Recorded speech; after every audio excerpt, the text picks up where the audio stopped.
Food for thought, vote values, part 3.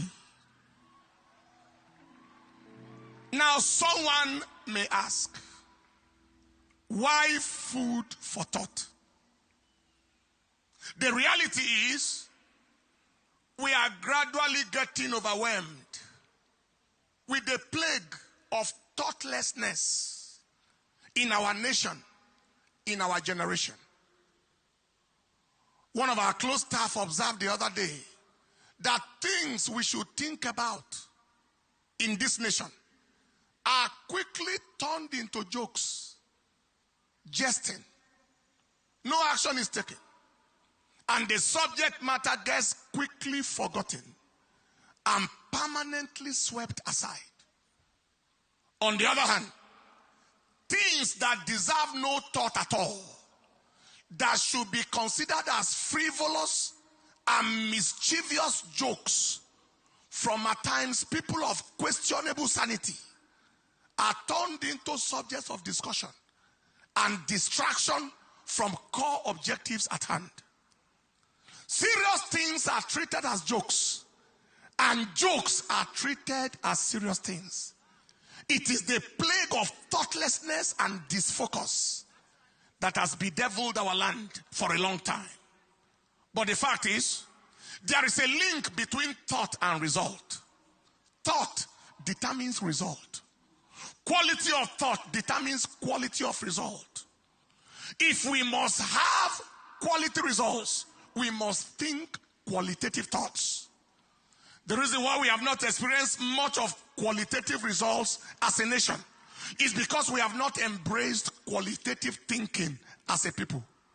Our mentality determines our destiny. Our mindset determines our outcome. If we don't think, we sink. Until we activate our brain, we do not actualize our gains.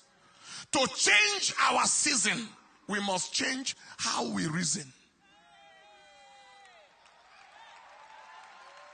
Something to think seriously about today is the level of disvalue, disregard, and disrespect the political class have for the people of Nigeria. We have to think about it.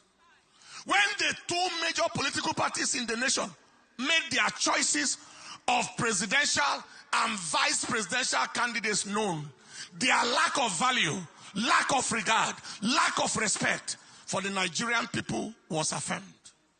The extent to which the interest, the yearnings, and the aspirations and welfare of the people didn't matter to them was validated. The degree to which the people of the nation have been taken for a ride, taken for granted by the political class, was authenticated. Their insensitivity, inconsideration, indifference, apathy, thoughtlessness, and imperviousness to the needs, the feelings, and the emotions of the Nigerian people was corroborated. It was made crystal clear. Why? One of the big two political parties in Nigeria chose a Muslim northerner as presidential candidate, despite the fact that the current president is of the same religion, an ethnic group with the same. Even the common principle of fairness, justice, and equity instructs that if the presidency has been in the grip of a region and religion for as long as 8 years, the most reasonable thing is for it to shift to the southern region and Christian religion for the sake of balance and inclusivity. Now, the meaning of coming under another presidency from the same region, the same religion, the same ethnicity as the current one is, after 8 years of rampaging and ravaging banditry, kidnapping, and herdsmen devastation of indigenous communities under the watch of the current leader, then we step into another 4 or 8 years of continuing destruction and devastation from wherever it stops in the current administration, God forbid. And our observation shows that these leaders have no word of condemnation or correction whatsoever for the dastardly acts of their people. Another 4 years or 8 years under a leader of the same kind as the current one will only embolden the killers to further their nefarious activities, saturating the land with blood. God forbid. The other of the two big political parties chose a Muslim presidential candidate and a Muslim vice presidential candidate. Can you see how much they have taken us for granted? In a multi-ethnic, multilingual, multicultural, multi-religious state as Nigeria. The fact is there are 36 states in Nigeria with 36 governors, 36 deputy governors. Out of 36 governors, 19 are Christians. That is 53%, more than half. Out of 36 deputy governors, 21 are Christians. That is 58%.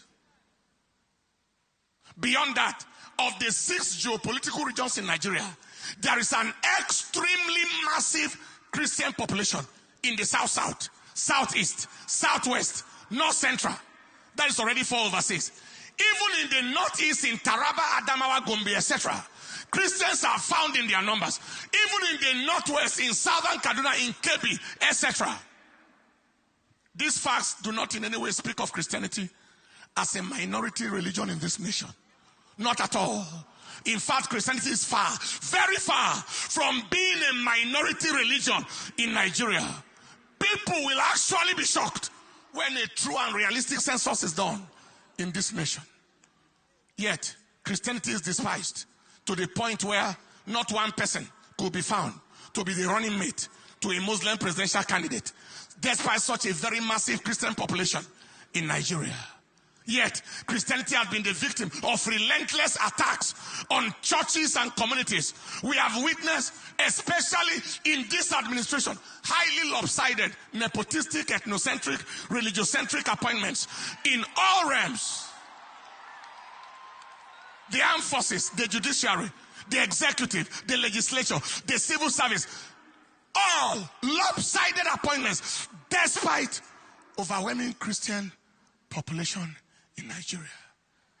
And now, they want to place Muslim president and vice president on top of all of that, despite the fact that a Muslim president has literally ruled and ruined the country for almost 80 years now. And people are expected to watch on in cowardice and timidity. That will not happen. The conclusion is the two big political parties, as well as the leaders of our land, have shown us no value, no respect, no regard for the people of the nation. They are solely driven by personal interests and at times religious and ethnic interests. We are therefore left with no option than to totally reject the action of the two political parties for insulting our collective sensibility, undermining our human dignity, and desecrating our worth and value as a people. Only one credible, reasonable, sensible choice is left. Only one. Only one credible, reasonable, sensible choice is left. And you know, do you know? You know. Vote value, vote principles, vote character, vote capacity, vote fairness, vote justice, vote equity. Stand up on your feet.